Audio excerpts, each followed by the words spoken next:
En mayo adquiera su dominio.com.org o .net a un precio sin igual, tan solo 99 pesos por año. Además, aproveche de un plan nano de hospedaje incluido en su contratación.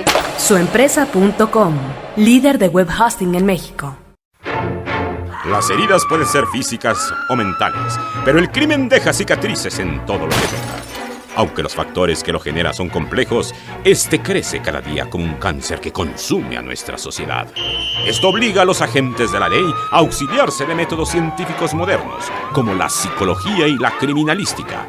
La guerra parece no tener final, pero una cosa es cierta: puedes correr, pero no esconder. Esto es Testigos del Crimen, con Guadalupe Gutiérrez y Roberto Coria. Frecuencia Cero, la otra radio.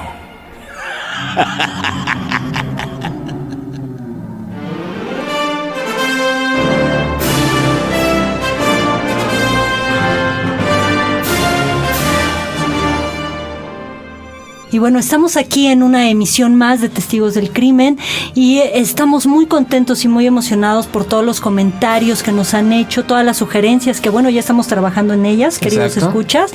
Y en esta cabina nos encontramos Roberto Coria y Guadalupe Gutiérrez. Y bueno, en los controles tenemos a nuestro productor René Palacios Gallín, al cual le mandamos un afectuoso saludo. Como siempre, entusiasta y muy contento, moviendo la consola y toda la cosa, ¿no? Y les recordamos que tenemos varias vías de comunicación, como son nuestro buzón de voz, que es el 2455-5099. También pueden enviarnos un correo electrónico a info@testigosdelcrimen.com. O bien visitar nuestro sitio web, que es el www.testigosdelcrimen.com. Donde, por cierto, próximamente habrá nuevas ediciones. Tendremos un glosario de criminología que Guadalupe está preparando, algo muy interesante. Y pues conviertan a Frecuencia Cero en su portal.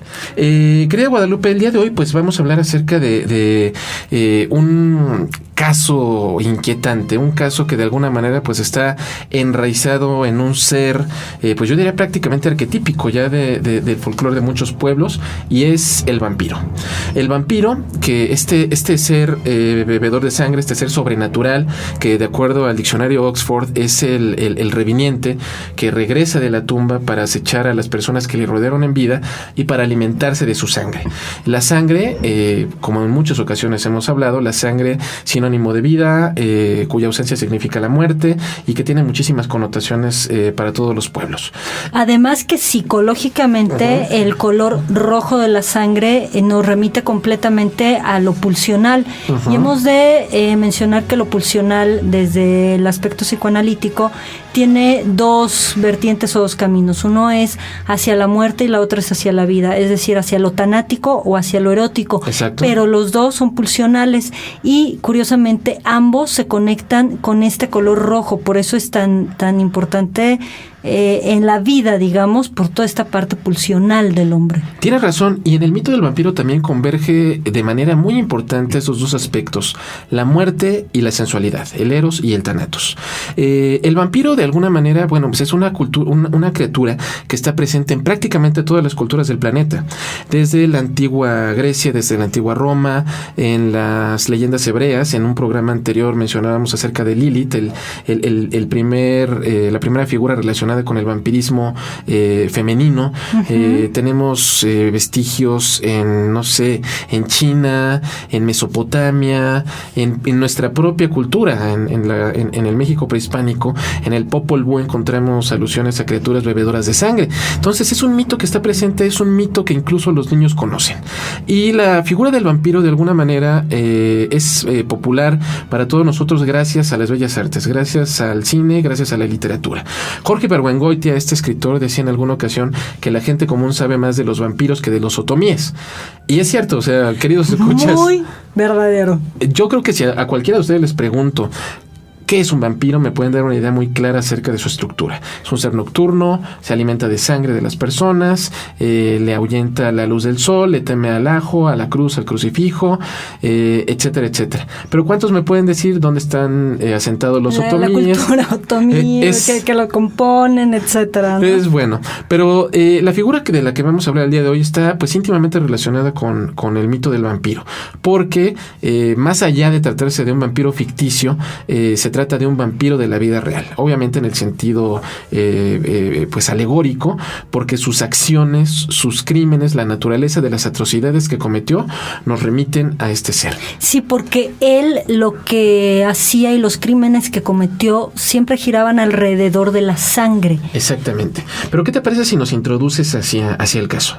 Bueno, este sujeto del que vamos a hablar el día de hoy, que es Richard Trenton Chase, mejor conocido como el vampiro de Sacramento, cometió, no como los asesinos seriales, algunos que cometen 200, 300 crímenes, 40, él fueron relativamente poquitos, pero demasiado contundentes. Exacto. Bueno, ¿qué pasa? Sucede que la noche del lunes 23 de enero de 1978,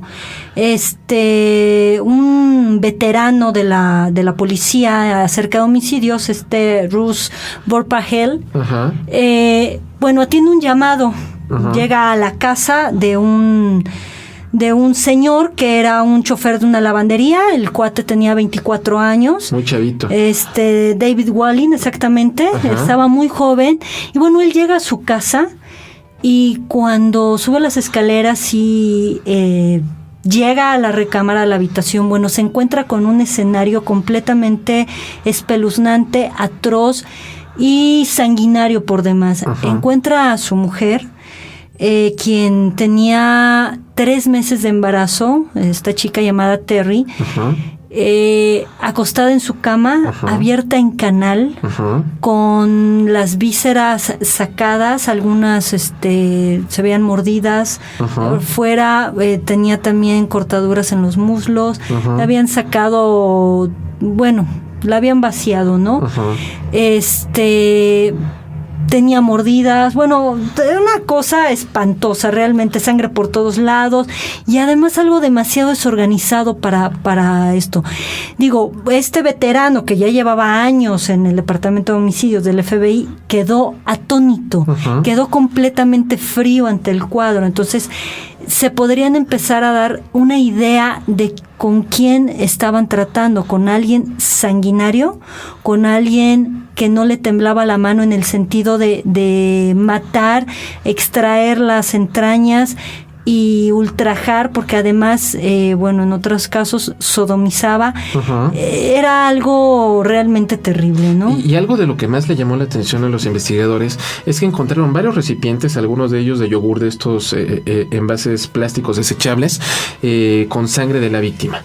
Encontraron indicios de tipo seminal en las víctimas, lo cual significaba que la habían violado post-mortem repetidamente. Entonces, pues esto escandalizó completamente, ¿no?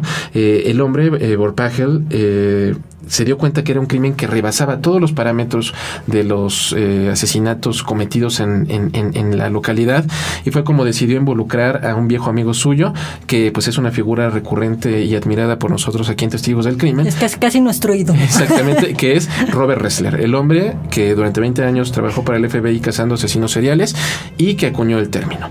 Pero vamos a saber un poco más acerca de el perfil que hizo Robert Ressler a partir de los indicios que localizó en la escena del crimen. Pero eso, ¿qué te parece, Guadalupe, si nos lo comentas después de una pausa? Claro que sí. Si quieres descubrir al asesino, quédate con los testigos del crimen. Radio Raza, en su presentación de lujo podcast, para los oídos más refinados. Aderezado con los comentarios de Bonfilio Cruz y sazonado con la chispa de Guadalupe Chaires. El único producto hecho por hombres que a las mujeres les encanta. Descárgalo todos los sábados a partir del 18 de febrero. Disponible únicamente en Frecuencia Cero. Este programa no es recomendable a piratas por su alto contenido intelectual.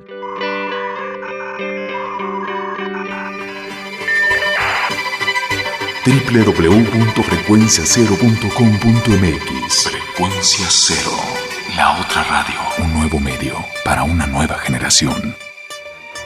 Continúa descubriendo pistas con los testigos del crimen.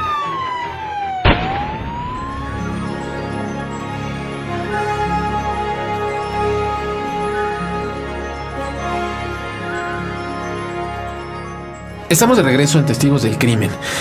Comentábamos acerca de que Robert Ressler se incorpora al caso a petición de su antiguo amigo Roswell Pagel, y Ressler emite un primer perfil acerca del agresor. En base a la interpretación de los indicios, él deduce, y lo tomamos directamente de su libro, El que lucha con monstruos, un libro donde plasma sus vivencias a lo largo de 20 años cazando asesinos en serie para el FBI. Él dice que el agresor de Terry Walling debía ser un hombre blanco de entre 25 o 27 años, de complexión delgada y aspecto descuidado. Él dice que su hogar debe de estar extremadamente desordenado y que ahí se puede localizar evidencia del crimen. Dice que puede presentar historiales de enfermedades mentales y que probablemente ha utilizado drogas. Él dice que puede ser un sujeto solitario, no asociado con otros hombres o mujeres, un tipo antisocial, que probablemente pasaba gran parte de su tiempo en su propia casa donde vivía solo. Él decía que era un sujeto desempleado, que posiblemente recibió un cheque de discapacidad de estos que se ofrecen en Estados Unidos.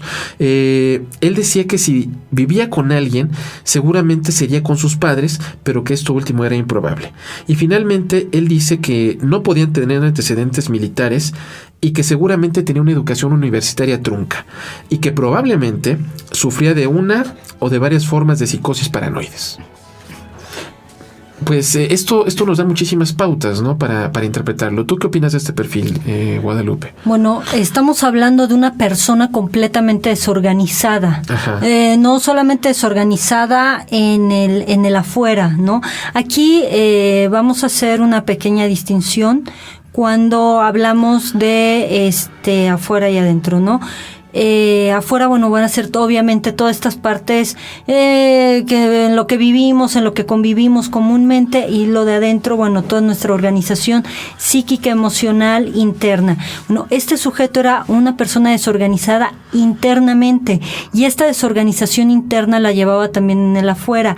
Es alguien obviamente sin manejo de límites, sin una disciplina marcada o pautada desde la infancia, lo que nos empieza a indicar que fue un niño bastante abandonado, que no fue tomado en cuenta, o que simple y sencillamente era como para los papás no existía. Ajá. Así de plano, ¿no? Nos habla también de alguien que no logró formar una estructura firme o sólida internamente, por lo tanto cualquier cosa.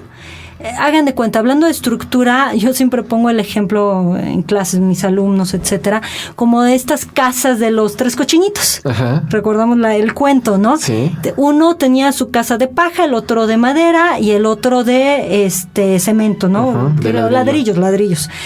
Y la estructura personal, la estructura interna, hagan de cuenta que es como estas casas. E imaginen la estructura interna de esta persona, Chase, como la de paja, pero con muy pocas pajas. Entonces, cualquier ventarrón o cualquier briznita, pues le iba a afectar. Claro. Y es lo que pasaba con él, ¿sí? Entonces, además de estar tan desprotegido, pues cualquier cosa se puede infiltrar y generar en él ideas, que es parte de lo que menciona Ressler, como una forma de psicosis paranoide. Entonces, cualquier idea extraña la podía adoptar y desde ahí generar ciertos delirios. Los delirios son estructuras o ideas a veces muy bien elaboradas, que son resistentes a la lógica común. Es decir, yo soy Napoleón, por ejemplo, de las más lógicas, digo, de las más comunes. De las más habituales. De las más habituales. No, tú no eres. Para la persona eso es, y punto. Por eso es resistente a la lógica, porque está armado de tal forma que para esa persona es real y verdadero, y se construye y se forma con base en eso. Este cuate, Chase, se manejaba con base en este tipo de delirios y de cosas.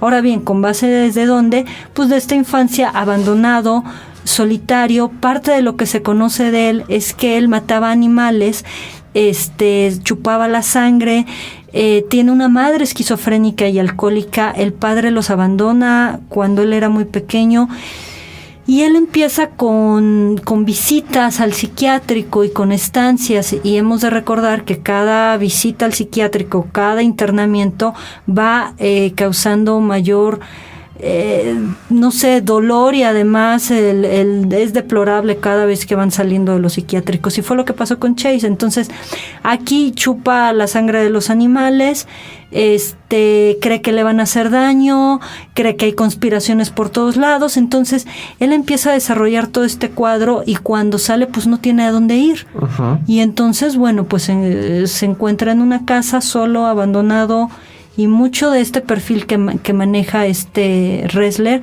en donde él internamente está abandonado pero está desorganizado, afuera como un reflejo de lo que pasa adentro y adentro, ¿no? Y sobre la desorganización, yo creo que es importante destacar su modus operandi. El tipo deja huellas dactilares en la casa, deja semen, es decir, está dejando su DNA, es decir, es el criminal desorganizado que no se esfuerza por ocultar su identidad a los investigadores. En el momento en que hubiese un sospechoso, todos estos elementos se podían comparar y por principio de asociación vincularse directamente con el hombre que perpetró estos crímenes. Pero finalmente el horror no termina aquí. Se crea se forma pues una verdadera euforia en Sacramento, California, una comunidad suburbana.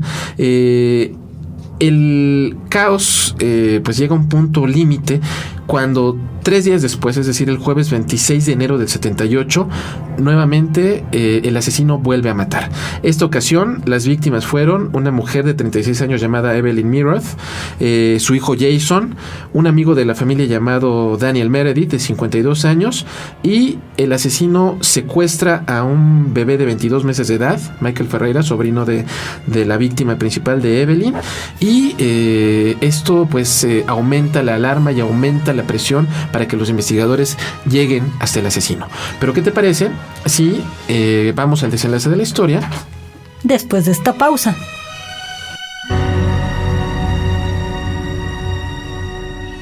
Si quieres descubrir al asesino, quédate con los testigos del crimen.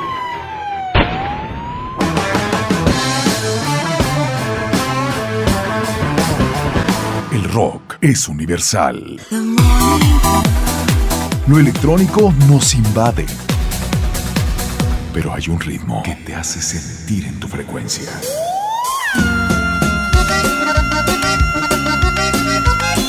La música que te hace estar en tu tierra la tiene Frecuencia Cero, la otra radio. Hemos venido a bailar.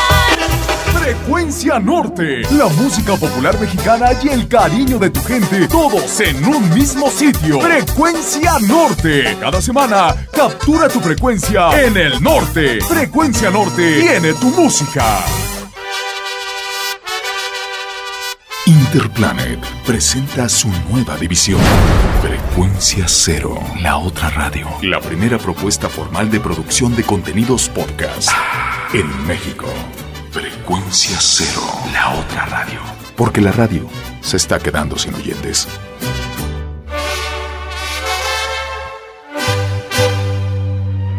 Continúa descubriendo pistas con los testigos del crimen.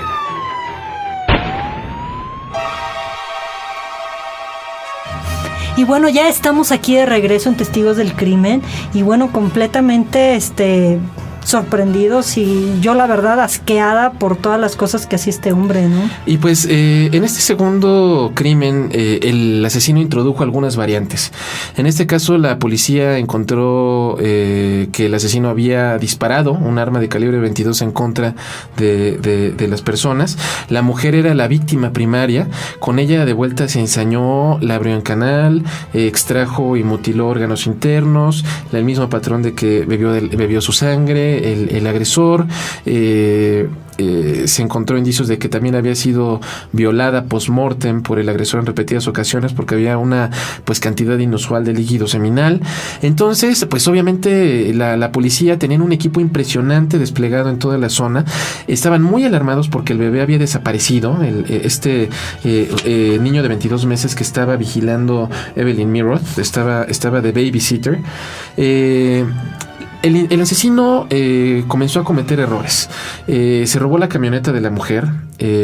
Por la cantidad de sangre que localizaron en la cunita del bebé y por la cantidad de sangre que encontraron en la camioneta, que coincidía con el tipo del bebé, pensaban que debía de estar muerto. O sea, la suma era demasiado alarmante como para suponer que podía seguir vivo. Y la camioneta fue encontrada muy cerca de la casa de Evelyn Mirroth, a 1.5 kilómetros, que era también en la inmediación de la casa de Terry Wallin, lo cual le permitió a Ressler reafirmar su perfil. Y él tenía la idea de que el asesino vivía en la misma zona, que conocía muy bien la localidad. Pero definitivamente la mayor aportación fue el testimonio de una chica llamada Nancy Holden, quien el mismo jueves se encontró con un antiguo amigo suyo de la preparatoria que trató de secuestrarla. Ella lo vio con la camisa bañada de sangre y por la extrañeza del encuentro, ella le dio parte a las autoridades al haber enterados por todos los medios de comunicación de los asesinatos, y pues esto inmediatamente puso a la policía tras la pista de Richard Trenton Chase. Hicieron un operativo impresionante, discreto, a las afueras de su domicilio, y pues el tipo se dedicaron a esperarlo hasta que llegara. Él llegó muy campante, con una caja de herramientas que estaba llena de sangre. El tipo, en cuanto vio a un oficial de la policía que estaba de encubierto pero que sospechó, el tipo emprendió una carrera hecho el demonio. La policía inmediatamente supo que era él su hombre, lo capturaron. Lo cual también lo que nos empieza a indicar es que sí sabía que lo que hacía estaba mal, exactamente, ¿no? Primer punto. Y pues al allanar su casa, todos los hallazgos macabros que hicieron. Primeramente encontraron la pistola calibre 22, encontraron en su refrigerador tupperwares con restos de los órganos internos de las víctimas. Sí, todo esto que congelaba o que dejaba en la... ¿cómo se llama? Fuera en las mesas, que muchos ya estaban echados a perder, otros como preparados. Una cantidad impresionante de collares de mascotas, gatos y perros fundamentalmente, que él se robaba de la zona. Encontraron muchas prendas de ropa interior femenina, robo fetichista. Sí. Encontraron muchos recipientes con sangre, tanto humana como animal.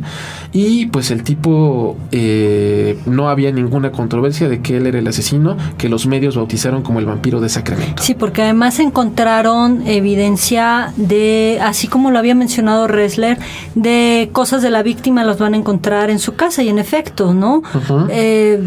Creo que recuerdo por ahí un collar o una ropa. La cartera de Daniel Meredith. Sí. Encontraron muchos indicios, y pues obviamente esto era incontrovertible que él era el responsable. Y efectivamente, de acuerdo a lo que había dicho Ressler, el hombre vivía de un cheque de discapacidad por estas deficiencias, esos trastornos mentales que él se trataba en diversas clínicas. La casa era un chiquero. Su propio automóvil del sujeto, que tenía un automóvil, era también una chatarra llena de cajitas del McDonald's y bolsitas de comida rápida. Todo el perfil se fue cumpliendo cabalmente. Entonces, pues esto obviamente habla acerca de la valía que tiene la labor del perfilador en un caso de este tipo. Pues finalmente Richard Trenton Chase es encontrado culpable de todos sus crímenes. Se demuestra que él en el 77, un año atrás, disparó como ensayo a un vecino. Desde su automóvil en movimiento le disparó a un hombre con una pistola calibre 22 también. Y el hombre es sentenciado a la silla eléctrica. Del penal de San Quintín lo trasladan al hospital de Vacaville para criminales dementes, donde pues obviamente el tipo no va a esperar la ejecución. Sí, él se suicida con una sobredosis de pastillas que le estaban dando, que eran antipsicóticos y algunos antidepresivos. Se cree que los fue juntando, y ya cuando consiguió una cantidad letal se las tragó, literal, y se suicida. Y la cuestión es, cuando Robert Ressler, durante estas arduas entrevistas que él hace a Richard Trenton Chase en el hospital psiquiátrico, le pregunta: ¿cómo elegías a tus víctimas?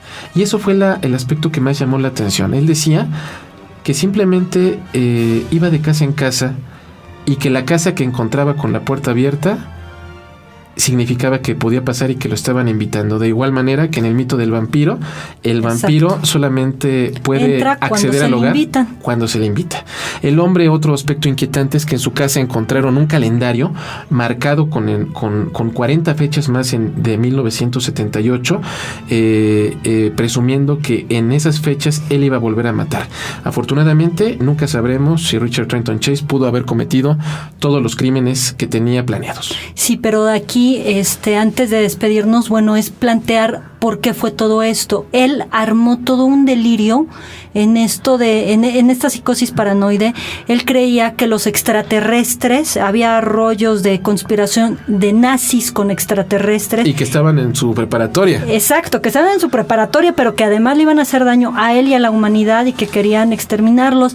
Y él, uno de los delirios que desde pequeño fue generando y que se fue agravando, obviamente, hasta que murió, es que su corazón se estaba achicando y que por eso tenía que comer vísceras para que su corazón se siguiera regenerando, igual que la sangre. Él sentía, o sea, él lo que pensaba es que su sangre se estaba volviendo polvo.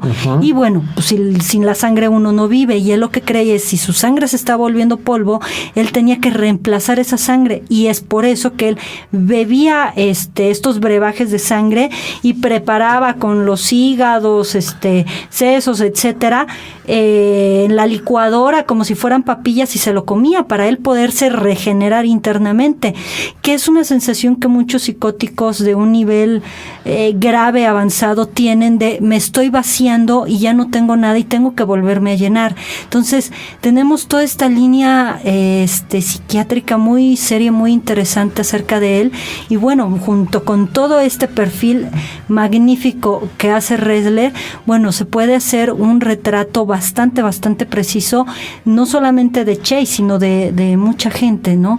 En este caso fue el vampiro de Sacramento, que bueno, mucho horror y cosas sanguinarias nos genera, ¿no? Y un aspecto curioso, ya para rematar, es que durante sus encierros juveniles en hospitales psiquiátricos, las enfermeras le tenían miedo al joven Richard Trenton Chase y le apodaban el joven Drácula. Pues bueno, ese fue un vampiro de la vida real, entre muchos otros que ya en algún momento platicaremos, pero por lo pronto ha llegado la hora de despedirnos. Les agradecemos su compañía y estuvimos con ustedes Guadalupe Gutiérrez y Roberto Coria, testigos del crimen. Hasta la próxima.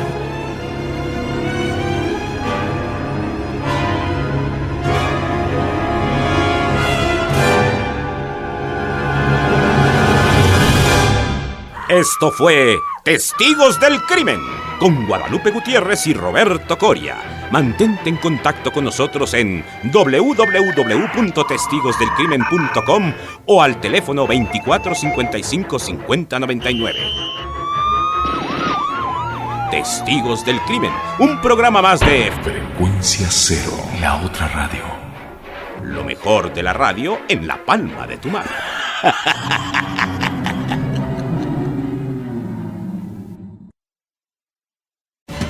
Durante todo el mes de mayo en suempresa.com, aproveche y registrar su dominio .com, .org o .net a tan solo 99 pesos por año. Un precio inigualable. Internet se ha convertido en la fuente de información más poderosa de nuestros tiempos. No deje que su negocio se quede fuera de la jugada. Contrate su servicio con suempresa.com y disfrute de la experiencia de poner a su negocio en línea de manera rápida, sencilla y a bajo costo. Registre su dominio y reciba un plan anual de hospedaje. Este le brindará todas las herramientas que usted necesita para comenzar con el pie derecho. 20 megabytes de espacio en disco duro, su propio correo electrónico, estadísticas y Webmaker Lite son solo algunos de los recursos incluidos en su plan. No importa el tamaño de su negocio, lo importante es que le encuentren. Aumente sus ventas desde ya con su propio sitio web. Registrarlo es muy sencillo. Tan solo ingrese la dirección que desea en el recuadro de consulta, elija entre .com, .org o .net para aprovechar esta promoción y listo. Siga unos sencillos pasos.